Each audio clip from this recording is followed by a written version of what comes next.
Hey guys, today I'm going to be going over some of the most famous guitars ever made. But before I get started, I just wanted to say that this video took a really long time to make. With all the research I had to do, pictures to grab, and clips to grab from different videos that I will be linking in the description, this video just took a really long time to make. So I would really appreciate it if you left a like if you enjoyed it. Anyways, without further ado, let's get into the video. Now in no particular order, I'm just going to be starting off this list with number 1, Eddie Van Halen's Frankenstrat. Some people don't know this, but the red and white Frankenstrat is actually the same guitar as the black and white one used on the first Van Halen record. Eddie Van Halen built it in around 1974, and he tried to cross a Gibson and a Fender.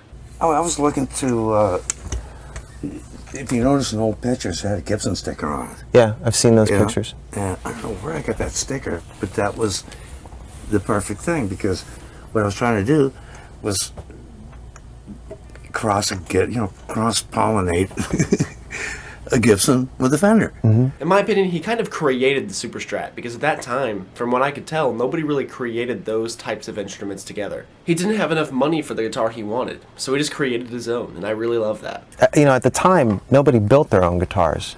What made you want... I didn't have the money, and the guitar that I wanted to play did not exist. It was that simple. Right. Yeah. The neck pickup doesn't actually work on the guitar. It's actually changed a lot over time, adding newer parts and changing out older parts for newer ones. This guitar was never really finished, as it was always changing over time. He said he really didn't have any reason to add the stripes, he just felt like doing it. I urged you to paint the stripes? I don't have a clue. It just happened? Yeah. I just took, I'm going, okay, it needs paint. And for some reason, I just grabbed masking tape.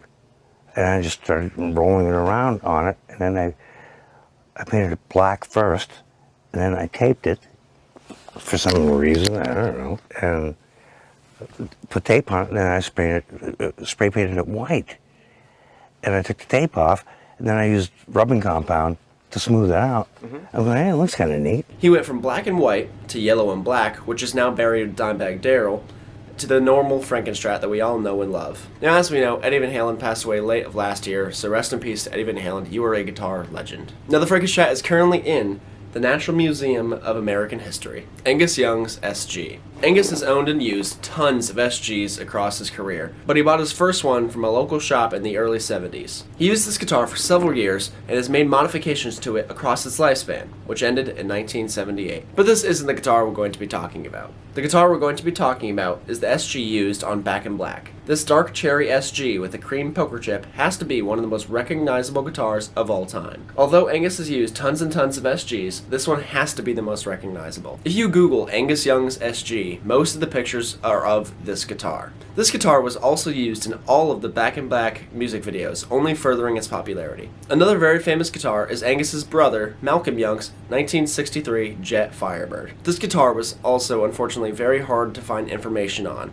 Malcolm Young was buried with this guitar in late 2017. Rest in peace. Prince's Cloud Guitar. The Cloud Guitar was built for Purple Rain, and he used it live from 1984 to 1993, and again from 1998 to 2000. The extremely abstract look of this guitar captured the eyes of millions, making it one of the most famous guitars ever. Slash's knock-off Gibson Les Paul that he used to record Appetite for Destruction. Who would have thought that one of the most famous guitars was actually a counterfeit? Although there's been rumors about it for a long time, it has just come out that one of the guitars used to record Appetite for Destruction was actually a fake. In the late 1970s to early 80s, the Gibson Les Paul wasn't doing very well, as people were switching to other brands. But the success of this album and people saying this beautiful guitar really brought some attention back to this beloved instrument. There's a great video on this guitar by the Guitar Historian.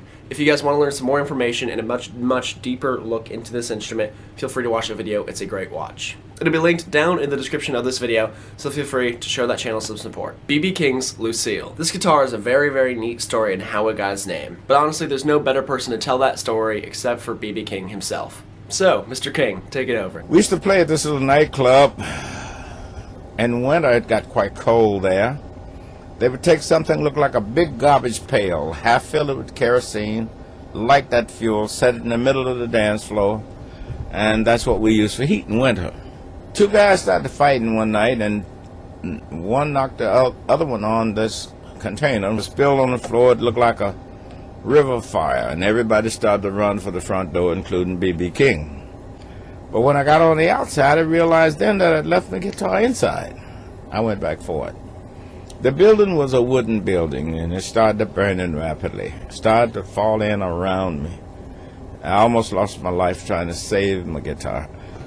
And the next morning we found that these two guys was fighting about a lady that worked in the little nightclub. I never did meet her, but I learned that her name was Lucille. I named my guitar Lucille to remind me never to do a thing like that again. And that's a true story. That's how it happened. B.B. King was a legendary artist, but let's get on to the next one. Jimmy Page's EDS 1275. It's basically just a double neck SG. Jimmy said that he wanted a guitar with more texture for Stairway to Heaven. Let's get technical here, or let's see what kind of guitars you're playing. You have, I see, your trusty double neck guitar here. Yeah. And you want to tell us about this a little bit? Or when did you get about it, and when did you get it, and Well, all those. when it was just we recorded Stairway to Heaven, and because there was like so many guitars on it, the Guitar Army, as they used to tease me about in the van, but because of that, it needed at least, you know, it needed more texture than just one guitar, and the double neck seemed a perfect, well, a perfect compromise really on it, you know. So I ordered one from Gibson's, and it was just after that point we recorded Stairway, really. Jimmy not only used this guitar for just Stairway to Heaven, but he also used it for other songs too. Although he uses this guitar for other songs too, this guitar is definitely associated with playing one of the greatest rock songs of all time, Stairway to Heaven. Willie Nelson's Trigger. This extremely beat up guitar has been played for over 54 years. And with every scratch, hole, and ding telling its own story. You can just tell that this thing has been loved and carried all over the world for a very long time. You might be wondering why this guitar got its name Trigger. Well, in 1964, when Willie bought this guitar for $750, which is almost $5,500 now, he named it after Roy Rogers' horse, Trigger. Even at the age of 88, Willie Nelson still plays and loves this guitar to this day.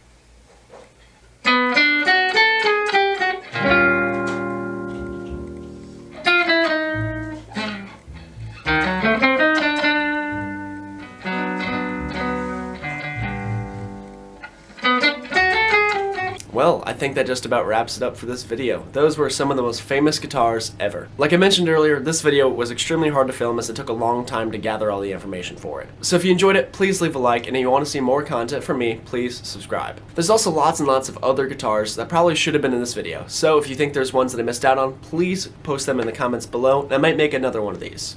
Anyways, thank you guys so much for watching, and I'll see you in my next video.